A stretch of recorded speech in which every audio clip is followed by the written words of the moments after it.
গত 2 দিন থেকেই আমেরিকা এবং ইসরায়েল ইরানের তেহরানে মারাত্মক লেভেলের আর কি ধ্বংসযজ্ঞ চালাচ্ছে। তাদের তেলের যে স্থাপনাগুলো আছে এগুলোর মধ্যে হামলা করতেছে। তো এই জিনিসগুলো দেখে মানে আমাদের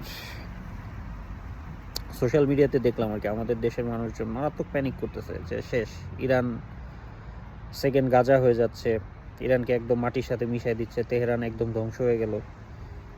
তা আমি তাদের উদ্দেশ্যে একটা কথা বলতে চাই, ভাই ভাই আমার মনে হয় যে আপনার জিওপলিটিক্স বা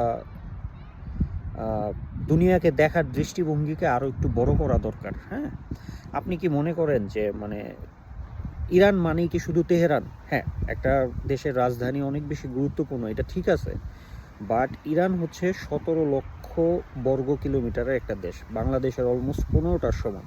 হ্যাঁ, সো আর আপনার কি মনে হয় যে আমেরিকার মতো ইসরায়েলের মতো দুইটা পরাশক্তির বিরুদ্ধে ইরান যুদ্ধ করতে নামছে মানে উইদাউট এনি প্ল্যানিং?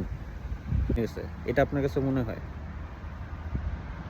ওরা তো মোটামুটি আগে থেকে জানতোই যে যুদ্ধ হইলে এই দুইটা দেশের সাথে এই শয়তানের দলগুলা কি কি করতে পারে, এটা তো তারা স্টাডি করেই নামছে। হ্যাঁ, বরঞ্চ আপনি উল্টা দিকে দেখবেন যে ইরানের মুভমেন্টগুলো শুরু থেকে ছিল মারাত্মক লেভেলের স্ট্র্যাটেজিক। তারা কি করছে, প্রথমে হচ্ছে গিয়ে ওদের রাডারগুলোকে ধ্বংস করছে। হ্যাঁ, ওদের যে চোখ, ঠিক আছে, চোখগুলোকে আগে ধ্বংস করছে, তারপরে সামরিক স্থাপনাগুলো যে ঘাঁটিগুলো আছে মিডল ইস্টে সবগুলোর আগে ধ্বংস করছে।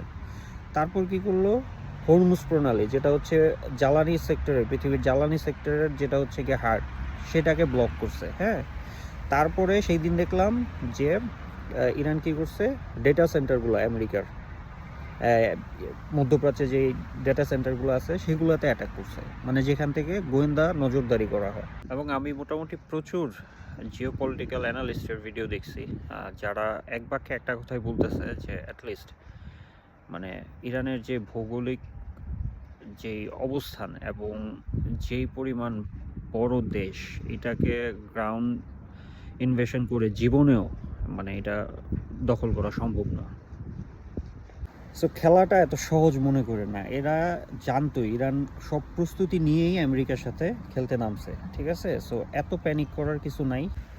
তো বর্তমান এই ইরান ইসরায়েল যুদ্ধে আমাদের মুসলিমদের আসলে করণীয় কি, এটা নিয়ে আমি একটা ভিডিও করেছি। সো সেই ভিডিওটার লিঙ্কটা এই ভিডিওর নিচে আমি অ্যাড করে দিয়েছি, আপনারা চাইলে সেই ভিডিওটা দেখতে পারেন।